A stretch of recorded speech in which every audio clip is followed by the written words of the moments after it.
네, 앞서 전해드린 대로 어제 이재명 대통령의 거의 3시간에 달하는 기자회견이 있었습니다. 비하인드도 좀 들어보고요. 메시지, 이재명 대통령이 한 메시지에 대해서 좀 더 들어가 보겠습니다. 강유정 차광화대 대변인이 스튜디오에 나왔습니다. 안녕하십니까? 네, 네. 안녕하십니까. 네. 브리핑에서 제가 많이 뵙는데 이렇게 네. 또 직접 스튜디오에 모신 건 처음입니다. 저도 방송에서 워낙 자주 뵙던 분이라 예. 제가 좋아하는 기자님이시라. 네. 아유, 감사합니다. 네. 그렇게 말씀하셔도 질문은 강하게 들어갑니다. 네, 예. 좋습니다. 네. 알겠습니다. 브리핑을 청와대 브리핑할 때 거의 원고가 없지요. 그렇죠. 기자들이 뭘 질문할지는 모르죠. 그렇죠. 대충 네. 예상은 하지만 워낙 많은 맞습니다. 기자들이 네. 묻고 싶은 걸 물으니까요. 그러니까 네. 제가 지금 여쭤드리는 건 강유정 대변인님이 보통 평소에 청와대 브리핑할 때 얘기입니다. 네. 너무 고생하시겠더라고요. 고생하는 부분도 있고 인제 언제나 인제 생방송 예. 지금 이렇게 빨간불이 들어와 있는 오네요. 라디오 부스 같은 그런 어. 브리핑장이긴 한데 예.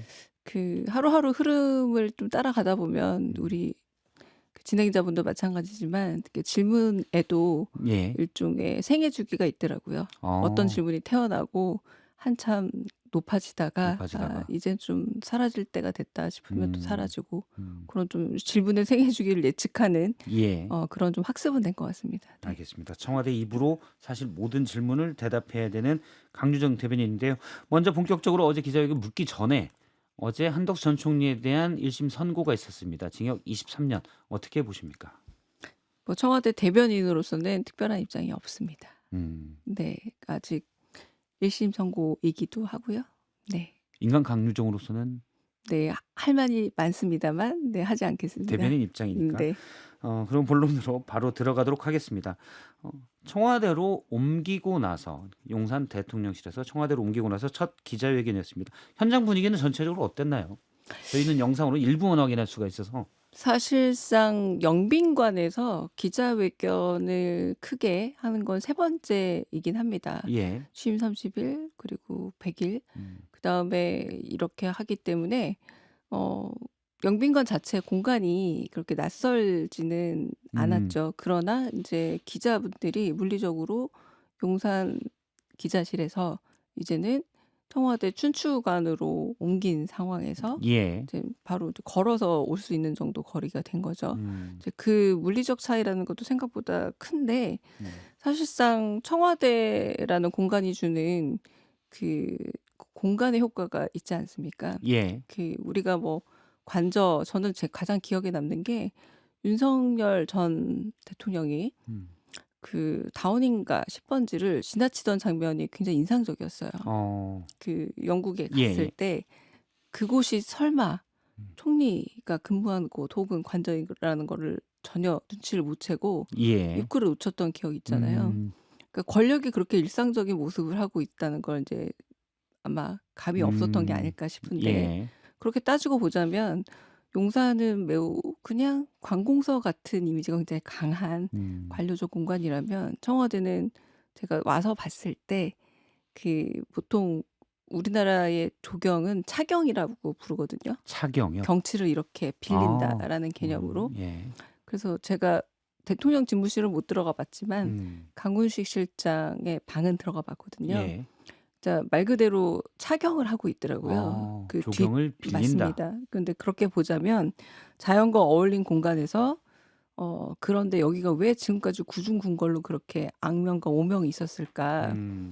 늘 보안과 안보라는 이유로 출입이 통제됐던 공간인데 예. 최근에는 심지어 외국인 관광객들조차도 청와대 바로 앞에 신문문 앞에서 그냥 걸어 다니시거든요. 음. 경복궁까지 음. 출입하고 사람에다가 경치에다가 사람까지 어울리니까 이제는 일상하고 정치가 섞이는 공간이 인제 음. 청와대로 많이 바뀐 거죠. 그러다 물론 뭐 보니까 경호나 이런 부분 필요할 맞습니다. 부분도 있겠지만 구중궁궐이라는 한때 지적들이 있었지만 전혀 다른 청와대를 지금 준비하고 있다는 말씀으로 이해하면 맞습니다. 그런 되겠습니까? 곳에서 인제 영빈관이지만 다른 음. 영빈관으로 이 음. 기자회견이 열린 셈이다. 음. 그래서 이 공간의 회복과 복귀라는 의미 이상으로 이제는 복귀로의 의미를 떠나서 저희가 인제 대전환 대도약인 이유가 예. 돌아왔으니 음. 이제는 딛고 확실히 뛰어야 한다라는 의미로 인제 어제 기자회견을 한 음. 거죠. 네. 알겠습니다. 어제 기자회견 사전에 질문지를 따로 받거나 그런 건 없지요? 한 번도 없었습니다. 지금까지 한 번도 지금까지. 없었고. 네. 어떤 기자회견도 그러니까 기내 간담회를 할 때가 있고요. 음. 그리고 해외에 정상을 만나러 나가는 정상 외교 자리에서 이번에 상해에서 했던 것처럼 급하게 마련된 간담회에서도 음. 한 번도 사전 없고. 질문을 받거나 음. 내지는 뭐 답을 마련한 적은 없습니다. 없다. 네. 25명이 질문했습니다. 꽤 길게 이루어졌는데 이렇게까지 길어질 걸로 3시간 가까이 됐어요. 예상을 했었습니까? 인제 두 가지 예상이 가능한데요. 관습적으로 대통령께서 언제나 "조금 더 받읍시다."라고 하시니까 음. 예상된 시간은 100 분이었는데 100 분은 넘겠다 생각은 했죠. 그런데 대통령께서 이번엔 그냥 더 길게 받겠다."라고 조금은 암시를 주셨어요. 아. 그래서 "조금 더 길게는 가겠다."라고 했지만 제가 3 시간 가까이 서 있을 줄은 저도 몰랐습니다. 3시간 네네. 가까이. 사실 앵콜곡처럼 정해진 시간만 딱 하는 게 아니라 그 뒤에 뭐 한 2 또 해서 뭐 한 3 요 맞습니다. 질문까지 가고 끝마치는 게 상례였는데 그렇게 길어질 줄은 몰랐다. 대통령도 하고 싶었던 얘기가 많았던 거 아닌가요 그러면? 하고 싶었던 얘기 그러니까 저는 직접 대통령께서 좀 설명해야 되겠다. 음. 내지는 이 부분은 국민께 직접 대통령의 목소리로 전달해야겠다라고 마음먹은 부분들이 있었다고 짐작을 해요. 요건 제 짐작인데 왜냐하면 가령 "이 질문은 왜 안 나오나 싶었습니다."라는 말씀을 하셨거든요. 검찰 개혁에 관한 얘기. 맞습니다. 그리고 이해운 후보자에 관한 얘기들은 다른 얘기가 아니라 '내가 이 얘기는 하고 싶었어요.'라는 개념보다는 지금 국민들이 제가 이제 이재명 대통령이 예. 이걸 어떻게 생각하는지 궁금해하지 않으신가요? 라는 질문이라고 받아들였어요. 그래서 그 질문들은 기다렸던 듯 싶고요. 기다리셨던 듯 싶고 그래서 그 부분에 대해서는 저희로서는 많이 들었던 말이긴 합니다. 그래요? 참모진들로서는. 예. 그러나 당신이 직접 가장 밀접하게 육성으로 오해가 없이 전달하고 싶었던 게 아닌가 싶습니다. 대통령이 검찰 개혁 관련된 질문 나왔을 때 "이 질문 왜 안 나오나?" 했다라고 맞습니다. 말씀을 했고 음. 그다음에 쭉 얘기를 했는데 눈에 띄는 표현들이 저 얘기가 있었습니다. 뭐냐면은 일단 "수사 기소 분리가 대원칙이다." 이런 얘기 있었고 그다음에 보안 수사권에 대해서 검찰이 그러니까 경찰이 수사한 내용을 보안 수사할 수 있느냐 이걸 이제 여당 내에서는 반대 목소리가 높은 것으로 알고 있는데 안 하는 게 맞지만 예외적으로 필요한 경우 대통령이 직접 든 예는 공소시효가 뭐 한 이틀밖에 안 남았을 때 핑퐁하다가 가면 어떡하냐. 요구만 하다 가면 어떡하냐. 그럴 경우 남용 없이 할 수 있는 걸 만들어야 되지 않을까라는 얘기를 했습니다. 이거는 듣기에 따라서는 뭐 듣기에 따라서가 아니라 그냥 들어도 보안 수사권이 필요하다로 들립니다. 대통령이 하고 싶었던 얘기는 보안 수사권이 필요하다는 얘기였습니까? 그러니까 저는 대통령이 정말 하시고 싶었던 얘기는 보안 수사권이 필요하다, 필요하지 않다라는 이 양자택일에 매몰되기를 원치 않았다라고 생각을 해요. 무슨 예. 말이냐? 이름이 보안 수사권일 필요는 없다라는 얘기도 하십니다. 무슨 말이냐면 그 공소시효가 이틀밖에 남지 않은 이 문제가 예. 왔다 갔다 하다가 그냥 이 사건 자체가 휘발돼 버리고 나면 결국은 피해자가 생기는 거죠. 그렇죠. 그냥 어디에서도 호소할 수 없는 우리가 수사 그리고 사법 어디에서도 대한민국의 제도 내에서 범죄 제도 피해자가 내에 범죄 피해자 미아가 제도 내 미아가 생기는 겁니다. 대통령이 그걸 말씀하시는 거예요. 예. 지금 보안 수사권이라는 제도가 이 이름이 붙은 제도가 있습니다.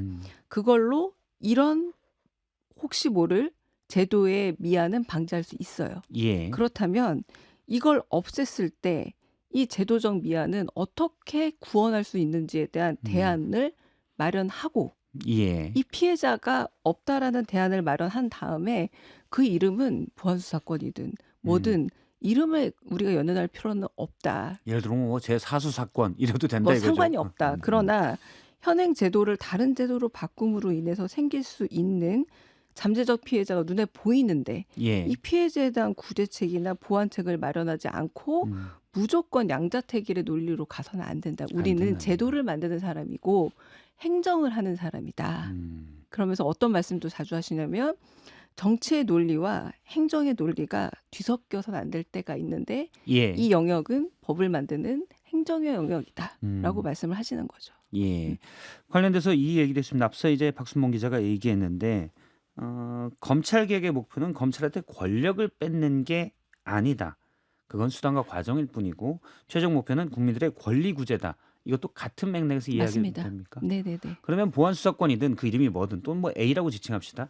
이 A든 간에 대통령의 얘기는 지금 여당 일부 목소리와는 일부가 좀 꽤 많아서 지금 다수라고 생각되는데 검찰이 경찰의 수사를 보완해서 할 수 있는 권리를 뺏어야 된다. 그대로 검찰이어서는 안 된다. 이제 공수처 검사 얘기입니다. 이것과는 반대되는 그렇게만 갈 수는 없다라고 이해하면 되겠죠.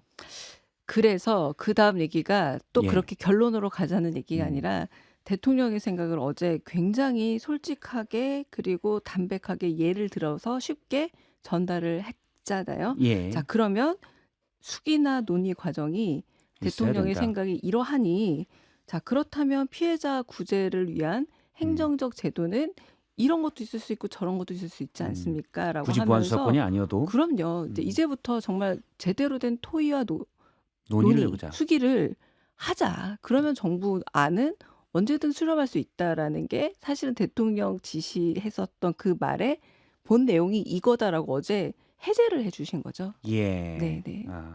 그거는 사실은 국민들에게 또는 지지층에게 내는 맞습니다. 메시지일 수도 있지만 또 여당 의원들에게 들어라는 메시지일 수도 있겠네요. 그 모두에게 이제 나는 이렇게 생각한다라고 굉장히 솔직하고 담백하게 표현했다고 생각합니다. 앞서 강주정 대변인 말을 빌리면 대통령은 그 말을 하고 싶었다라고 음, 이해하면 되겠죠. 그러니까 잘 전달이 안 되는 듯 싶다라고 음. 생각을 하신 음. 듯해요. 음. 네네. 그래서 직접 전달하고 싶고 그리고 대통령은 지금까지 여러 당 대표 시절에조차도 조금이라도 그 전달이 잘 못 된다 싶으면 그럼에도 불구하고 토론하고 그리고 더 열어서 다양한 의견을 더 듣는 들어보자. 그런 형국이었거든요. 가령 뭐 우리가 조금 많은 갑론을박이 있었던 걸로 금투세라던가 예. 네. 이런 부분들도 서로 많은 이야기들이 오가고 난 다음에 결정이 됐거든요. 그런데 지금도 이런 생각이니 같이 얘기를 한번 조율해 보자. 조율해 보자. 이쪽에 더 가깝습니다. 대통령이 방점을 찍은 거면 수기. 네, 맞습니다. 네. 열어놓고 정파, 계파, 이념 떠나서 논의해 보자. 맞습니다. 원전 문제도 그렇고 다양하게 네. 그렇게 얘기를 하는 것 같아요. 네. 그래서 어제 나왔던 표현이 이게 있습니다. 너무 급하게 서둘러서 체하지 말고 충분히 의논하면 좋겠다. 네. 그런데 최근에 정청래 대표가 한 얘기는 이거 빨리 해야 된다. 며칠 전에 이 자리에 나왔던 법사위 간사 김용민 의원도 2월 안에 처리해야 된다.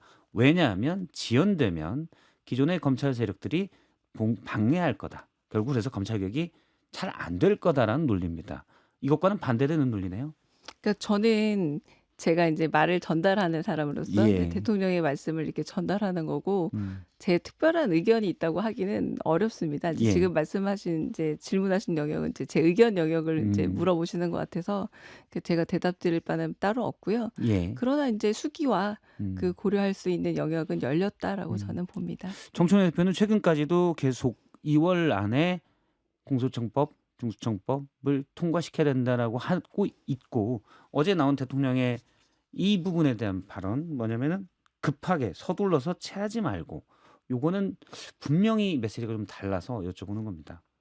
이거는 뭐 강주정 대변인이 이 부분에 대해서 개인 의견을 네. 해석하거나 더하기는 좀 뭐 제가 뭐 굳이 해석하기는 뭐 해석할 영역은 아닌데 봅니다. 알겠습니다. 네네. 이혜훈 후보자 관련돼서 좀 여쭤보도록 네. 하겠습니다.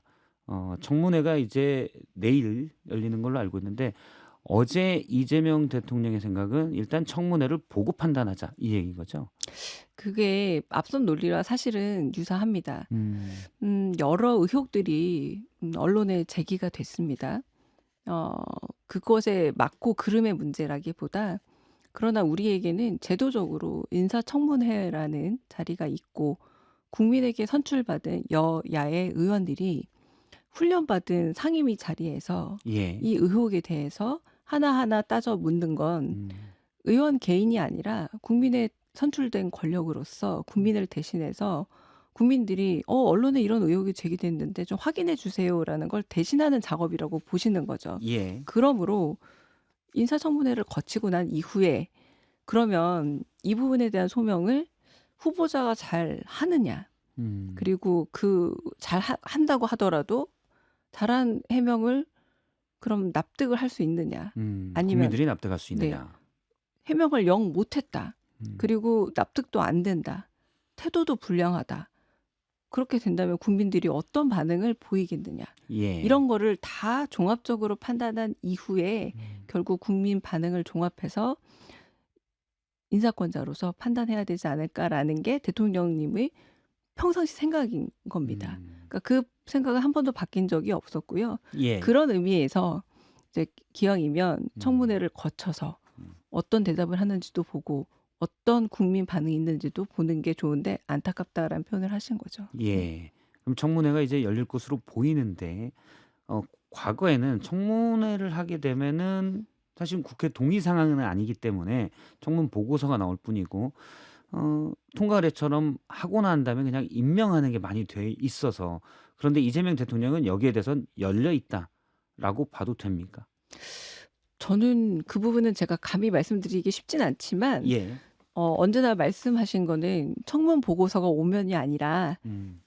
국민적인 반응과 음. 국민적인 태도, 음. 국민의 국민을 보고 결정하겠다. 예. 였지 보고서가 오면 결정하겠다라고 보고서만 보는 건 아니고 예. 하신 적은 없기 때문에 예. 네, 보고서라는 물리적인 그게 중요한 건 그건 아닌 것 아니다. 같고요. 좀 저는 안타까운 건 제가 어젯밤만 하더라도 이 청문회가 잠정이다, 예. 아니다, 음. 열린다 좀 번복하는 과정을 봤어요. 근데 기왕이면 청문회는 만약 열리기로 했다면 예. 좀 열렸으면 하는 열렸으면 한다. 바람입니다. 네. 어제 왜냐하면 대통령이 또 질의응답 과정에서 이현 후보자를 향해서 문제가 있어 보이긴 한다라는 얘기를 했습니다. 그러면 대통령도 가지고 있는 의문을 청문회를 통해서 맞습니다. 이게 네. 납득이 되는지를 눈여겨보겠다라고 네. 해석해도 되는 거겠죠. 그러니까 대통령도 한편으로 인사권자이자 국민의 한 사람으로 예. 도대체 청문회에서 어떻게 대답을 하는지 음. 보시고 싶은 국민의 한 명이기도 한 거죠. 또. 예. 네. 알겠습니다. 장동혁 국민의힘 대표의 단식 문제를 여쭤보겠습니다. 네. 아무래도 병원 이송 얘기도 나오고 건강 상황이 많이 악화돼 있는 것으로 보여서 청와대도 이런 부분은 좀 부담이 되지 않습니까? 어떻게 보시는지. 그런데 어제 대통령 말씀도 있었지만 예. 한편으로는 여야의 좀 원활하고 좀 그런 부분에서 서로 대화도 나누고 수기도 이루는 과정들이 이루어졌으면 좋겠습니다. 사실은 그 장동혁 대표가 단식에 들어가기 전날 그 모든 정당 대표들이 모여서 오찬을 하는 예, 날이었죠. 있었죠. 네. 전날이었습니다. 바로 전날이고 이를테면 이준석 대표 같은 경우에 우리나라에 있지 않았기 때문에 천하람 원내대표가 대신 참석해서 당시 필리버스터를 하다가 맞습니다. 마치고 갔죠. 오찬을 나누고 서로 좀 중요한 국정에 관한 이야기들을 나누고 갔습니다. 예. 그러면 가장 큰 야당이라고 할 수 있을 국민의힘 역시도 장동혁 대표가 꼭 아니일지언정 뭐 원내대표가 왔을 수도 있지 않습니까? 그러니까 그런 과정들도 이미 한번 있었기도 하고 다 떠나서 어제 대통령 말씀처럼 여야가 원활하게 대화를 오가는 것이 중요하고 그리고 청와대는 예. 국회와 이야기를 나누는 행정부 수반이지 꼭 야와 대화를 나누는 이제 더 이상 여의 대표는 아닙니다. 국민의 영수회담에서 대표. 여를 대표하는 건 영수회담은 군사독재 시절에나 쓰던 말이라고 생각을 하고요. 그 말 자체가 아주 고리타분한 용어라고 생각합니다. 예. 이제는 그냥 여야 지도부가 만날 때 함께 대통령이 만나서 대통령과 국회, 입법부와 행정부의 수반이 혹은 입법부의 여야 지도부와 뭐 행정부가 만나는 거죠. 그게 여와 과거처럼 영수회담이라는 시대는 이제 좀 지나지 않았을까 지났다. 싶습니다. 알겠습니다. 사실은 청와대는 국회를 상대로는 맞습니다. 야를 같이 상대하는 그럼요. 거지 여의 한쪽으로 야당을 상대하는 건 아니다라는 입장으로 맞습니다. 이해를 하겠습니다. 네. 어제 신임 홍익표 정무수석이 국회를 찾았습니다. 그런데 여당 쪽만 만나고 일단 야당은 안 만났는데요. 오늘 송원석 원내대표를 만나요. 장동혁 대표 단시간은 로텐도 홀도 찾아가 볼까요? 제가 아직 그 홍익표 정무수석에게 오늘 일정을 정확하게 확인은 하지 않아서 예. 가정이 될 것 같은데 음. 뭐 그래서 확인을 일단 해 봐야 되겠다는 생각이 들고요. 원내대표를 만난다고 하더라도 장동혁 대표를 만나는 건 좀 다른 문제일 것 같다는 생각이 일단 들고요. 예. 요건 제가 좀 확인을 해 봐야 될 상황이라서 좀 네. 알겠습니다. 네. 제가 곤란한 질문만 많이 드린 것 같아서. 아니요, 아니요. 요건 진짜 확인해 봐야 할 상황입니다. 아니 그 네. 전 거요. 네. 아니 그다음 질문이 네. 정청래 대표 만나서 혹시 반명이십니까? 뭐 이거인데 뼈 있는 농담이다 이런 얘기도 질문이 있는데 아 이거는 안 어려워요. 그냥 농담이었어요, 그냥. 네네. 어제 박수현 대변인은 네. 5%는 진담이 있는 것 같다. 정말요? 그냥 농담이었는데. 아, 그래요? 네네네. 진작에 농담으로. 이건 안 그냥 물어보려고 했는데 네. 대신 오늘 음. 어제군요. 여당 네. 원내지도부와도 그 한병도 원내대표죠.